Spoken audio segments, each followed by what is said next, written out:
It was the final match of the Africa Cup of Nations, an event that had gripped the entire continent.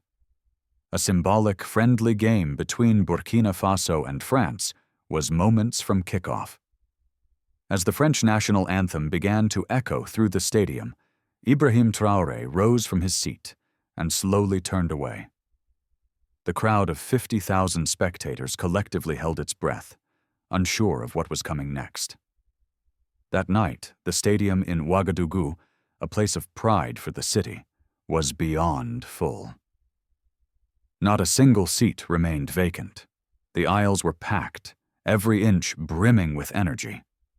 Although this was officially just a warm-up before the big final, everyone understood that it was much more. This wasn't merely about football. It was about history confronting its past in full view of the world. The atmosphere crackled with an unspoken tension. Street vendors hawking merchandise sensed the shift. While Burkina Faso flags sold out rapidly, French flags remained untouched. Young men painted their faces in red and green, the national colors, making sure to avoid the French tricolor. Mothers brought their children, not just for sport, but so they could witness a pivotal moment. In the VIP section, French President Antoine Marot sat comfortably.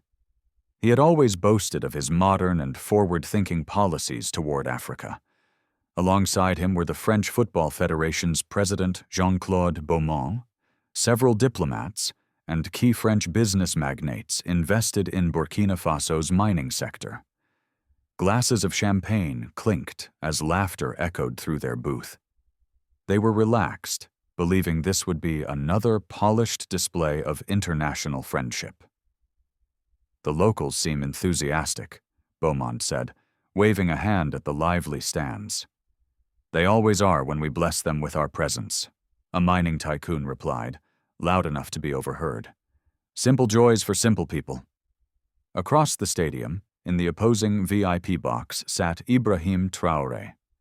Dressed modestly in a plain white shirt, he had intentionally avoided the extravagance of suits or national attire. Surrounded by cabinet members and football officials, he still appeared wrapped in solitude. His expression remained unreadable, but his eyes carried the weight of centuries. Colonel Ouedraogo, his defense minister, leaned in and whispered, "Mr. President, are you sure about this evening?" Traoré's voice was barely a murmur. "The ancestors are watching, Colonel. We cannot fail them again." Just then, the stadium announcer's voice rang out, echoing across the overflowing stands. "Ladies and gentlemen, honored guests, please rise for the national anthems." The usual ceremony began, but tonight felt different. First came the anthem of Burkina Faso, Dani the Victory Song. It rang louder than ever before. 50,000 voices joined, not with routine patriotism, but with burning pride. This wasn't just music, it was a declaration. We resisted colonization and we triumphed. Elderly women, who had endured that brutal past, sang through their tears. Young men who had only learned of colonialism in stories clenched their fists as they sang. Even children, too young to grasp the full meaning, shouted along, driven by pure emotion. As the anthem concluded, the thunderous applause that followed stunned even the most seasoned diplomats. The French officials began to fidget, sensing this was not the passive approval they'd anticipated. Then came the second anthem. "Now," the announcer said, clearly less excited, "let us show respect to our guests by playing the French national anthem." As La Marseillaise began, the French players stood still, hands pressed to chests. In the VIP area, President Marot stood up proudly, anticipating the acknowledgement owed to a former empire. But just then, Ibrahim Traoré also rose to his feet. And in that moment, rather than salute the French flag or place a hand on his chest, he slowly, purposefully turned his back. The act was so sudden, so unthinkable, that for a split second the entire stadium seemed frozen in time. Security guards instinctively reached for their radios. Photographers scrambled to refocus their lenses. Meanwhile, the French national anthem kept playing, but now into a sea of growing uncertainty. In the front row, an old man named Usuzmanain Sawadogo slowly stood. He had spent 4 decades toiling in French-owned mines, his lungs ruined, back bowed, hands twisted by years of labor. France had made millions. He had earned almost nothing. Without hesitation, he turned his back. His grandson, inspired by the act, stood beside him and turned too. The grandmother next to them followed. Then the whole row followed suit. Like dry grass catching flame during the Harmattan winds, the gesture swept across the stadium. The eastern side, 10,000 strong, stood and turned as one. The western section followed in sync. In the north stands, where the ultras sat, they turned while breaking into rebellious chants. In the south stands, filled with families, they rose with solemn resolve. Within a mere 45 seconds, all 50,000 Burkinabé in the arena had turned their backs, not just to the anthem, but to the French flag, the French government, and all they represented. It was like a dream. The anthem kept playing, but now to a sea of defiant backs. French players, startled, stopped singing midway, scanning the crowd in disbelief. Some looked irritated, some ashamed, and a few seemed to grasp what was happening. President Marat's face shifted from puzzled to furious. Red climbed up his neck as he began to understand the weight of what had just occurred. The champagne glass in his hand trembled. "Cut the music!" he growled to a staffer. "Turn it off, now!" Abruptly, the anthem stopped, leaving behind a silence so deep it was almost deafening. The entire stadium stood still, backs turned, speaking volumes without a single word. Then Traoré lifted his arm, and the giant LED screens around the stadium lit up. The first image appeared, grainy and black and white. It was Upper Volta, 1919, French colonial officers directing forced labor. Burkinabé men shackled by their ankles, building a railroad meant to transport the nation's riches out to the French coast. A woman in the crowd gasped, "That's my great-grandfather!" Murmurs rippled. More people began recognizing faces, pieces of their own ancestry flashing before them. The next image, 1947, the Dougou massacre, French troops firing live rounds into a peaceful protest of mine workers demanding fair conditions. Dozens of bodies scattered across the earth. France's official report claimed 5 casualties. The photograph said otherwise. Third image, children no older than 8 descending into dark mine shafts. The date read 1965, though everyone knew some children still worked like this today. Fourth image, Paris, 2022, a luxury jewelry expo featuring African gold worth millions, secured in glass displays with climate control, while those who dug it from the ground lacked basic health care. As the slideshow went on, each photo a painful chapter, Traoré finally took the microphone. He remained facing away from the French delegation. "My 50,000 brothers and sisters," his voice rang out clear and commanding. "You came for a football match, but how can we play while our past still bleeds?" Then he slowly turned, now directly facing the French box.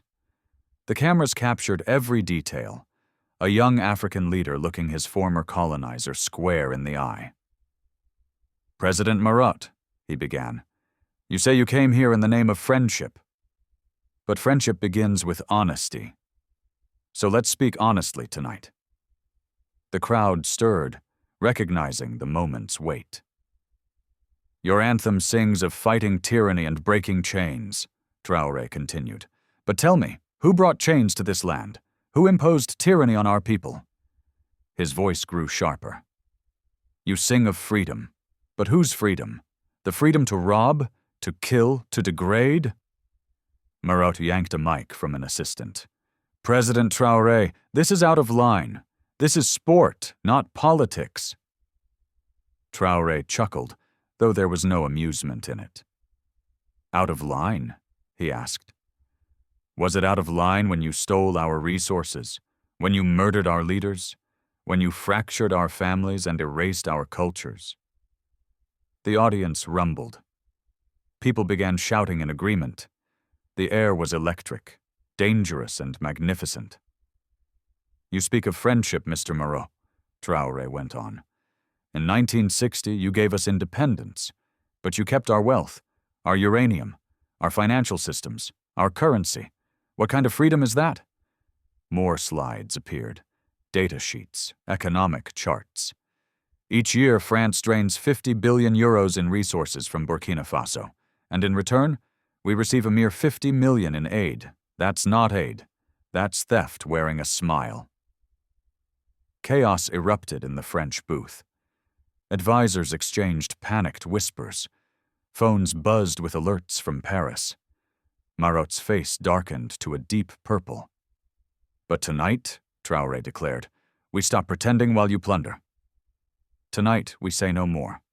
A young voice from the crowd cried out, Sankara! The name sliced through the silence like a spear.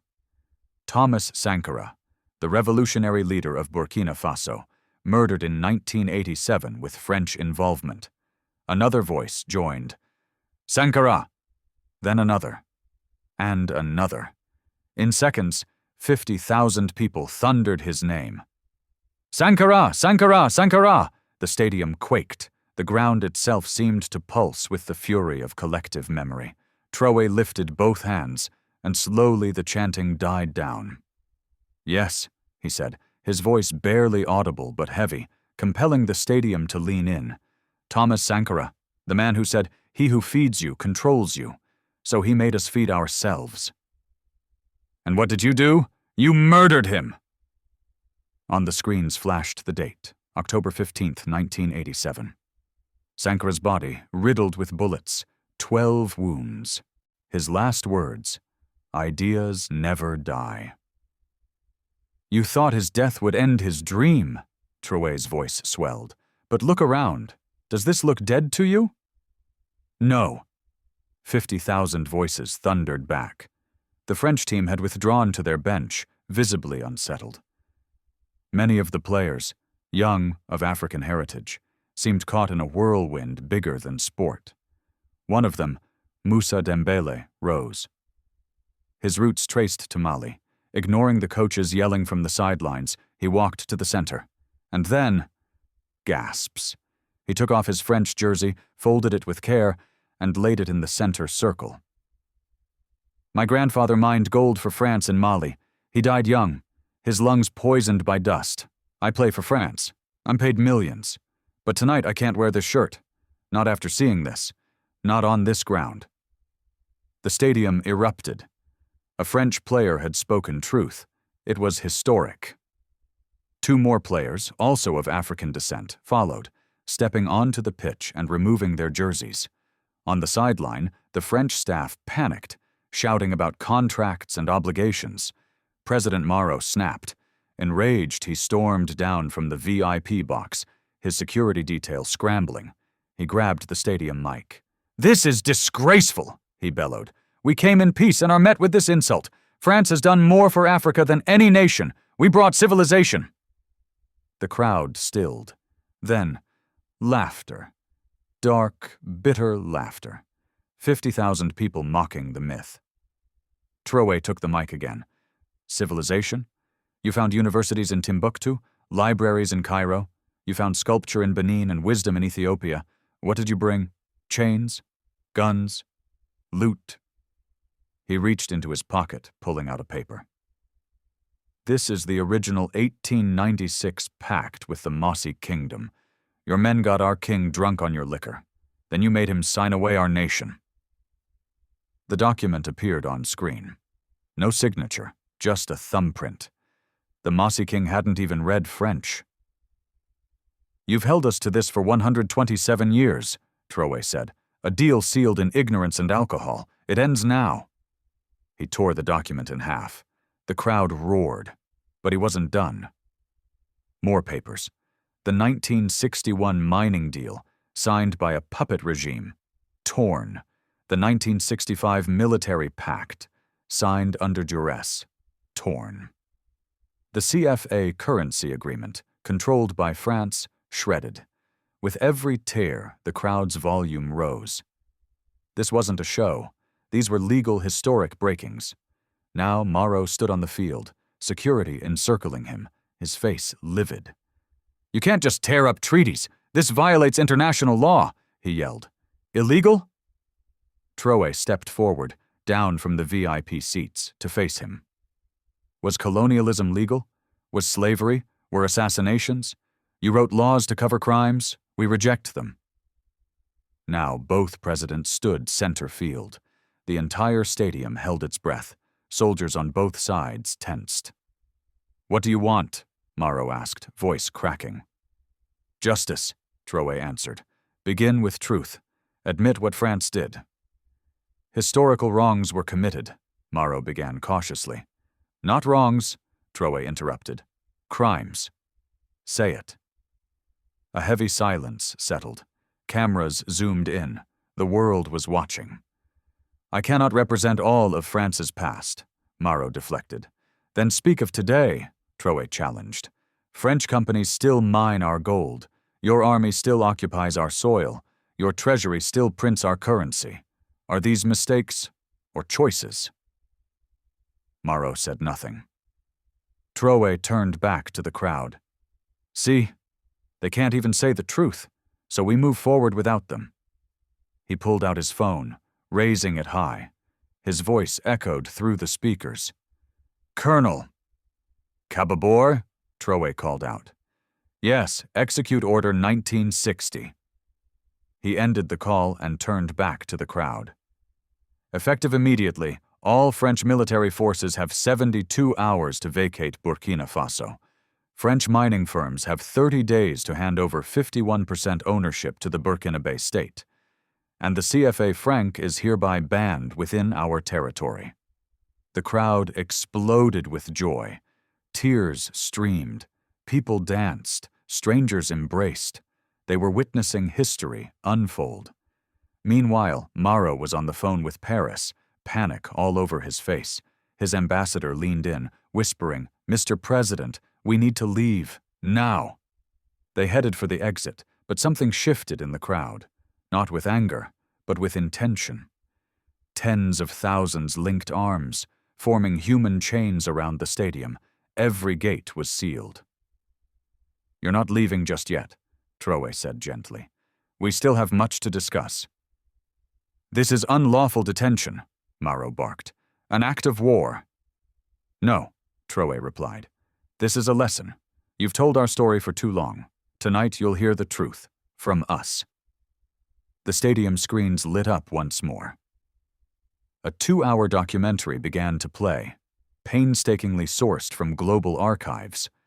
The real face of French colonialism, forced labor camps, public executions, erasure of culture, looted resources, murdered leaders, rigged economies, every atrocity laid bare. The audience sat motionless, many encountering these truths for the first time. French schools had erased this. Burkinabe schools, taught under French influence, barely touched it. But tonight, the past stared back. Children watched their ancestors shackled. Students saw ancient universities burned. Workers saw generations buried in mines for France's wealth. And Mauro, he was forced to watch it all. Cameras zoomed in. His expression shifted. First denial, then unease, then realization, and maybe shame. As the final image faded, a frail old woman was escorted to the field. She must have been 90, stooped by time but burning with fire. She spoke into the mic with surprising clarity. "I am Aminata Ouedraogo, born in 1933. I was 7 when the French came to our village." Silence fell. They took my father to build their railroads. Forced labor, they called it. He never returned. They took my brothers to fight their wars. They never returned. They took our food. We starved." She paused, swallowing pain. "When independence came, we danced. We thought we were free, but they never stopped taking. My son died in the gold mines. My grandson has no job. French companies hire their own. My great-granddaughter knows Paris history, not her own." She turned to Mauro. "You speak of friendship. What friend is this?" She spat. "We are not friends. Not until you return what was stolen. Not until you raise the dead. Not until you confess what you did." Silence. Then, applause. Gentle at first, then rising until it shook the stadium. 50,000 people on their feet, saluting the courage of one grandmother. Traoré helped her away, then faced Mauro once more. "This is why we turned our backs," he said. "This is why there can be no football tonight. This is why change must come." Mauro, visibly shaken, made one last attempt. "We cannot change the past. Let us look ahead." "No," Traoré cut in. "The past isn't gone. Your firms still profit from colonial frameworks. Your military still defends colonial agendas. Your leaders still think like colonizers. Until that stops, the past is now." He turned to the crowd. "Tonight we choose the future. Who stands with Burkina Faso?" A thunderous roar. "We do." "Who says, no more theft? No more. Who says, no more lies? No more. Who says, no more colonialism? No more." Traoré turned to Mauro. "You have your answer. The people have spoken. You're free to leave." The human chains opened. The French delegation marched out, Mauro never turning back. As they exited, a voice began to sing, not France's anthem, but Burkina Faso's. Within seconds, 50,000 voices joined in. But the night wasn't finished. Musicians took the field. Drummers, griots, dancers, traditional instruments filled the air. What started as a football match had transformed into a declaration, not just of political independence, but economic, cultural, and spiritual freedom. The players from Burkina Faso, still dressed in their national kits, began kicking a ball around with local children. There was no scoreboard, no referees, only unfiltered joy. The French players of African descent, who had removed their own uniforms, joined in too, borrowing Burkina Faso jerseys handed to them by fans. Traoré danced with the elder woman who had spoken so fiercely. Cabinet ministers picked up drums and played alongside street musicians. The usual walls of status and class dissolved into shared celebration. As the sky lightened, Traoré took the mic one last time. "Tonight, we didn't face France. We faced history and triumphed. We faced falsehoods and triumphed. We faced fear and triumphed. That's worth more than any trophy." He looked across the crowd, exhausted but glowing with pride. "But understand this. Tomorrow the real test begins. France will retaliate. They'll freeze aid, impose sanctions, sow instability. They'll try every trick in their book." The crowd stilled, listening closely. "But we have something they'll never grasp. We have each other. We have truth. We have bravery. And we have time. The era of empires is ending. The era of the people is dawning. Will you stand with me?" "Yes." "Will you sacrifice with me?" "Yes." "Will you build with me?" "Yes." "Then let's begin, not tomorrow, but tonight. Let it be known. Burkina Faso's true freedom was born not in palaces or chambers, but in this stadium, among 50,000 united hearts." As sunlight crept over the horizon, the crowd slowly dispersed. But they didn't leave the same way they came. They arrived as spectators. They left as authors of history. The global reaction came fast and as expected. French media branded Traoré a dangerous radical, anti-French and reckless. Western editorials worried over diplomatic fallout and legal norms. But in Africa, the continent caught fire. Turn your back became a rallying cry. In Senegal, students turned away during the French ambassador's speech. In Mali, miners halted operations at French-owned sites. In Niger, rallies demanded a renegotiation of uranium deals. Paris recalled its ambassador, paused all aid, and issued legal threats.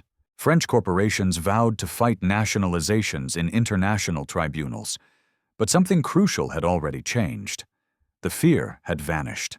The automatic deference was gone. Africa had witnessed 50,000 people stand up to France and survive. Within weeks, 6 African nations launched formal reviews of colonial-era deals.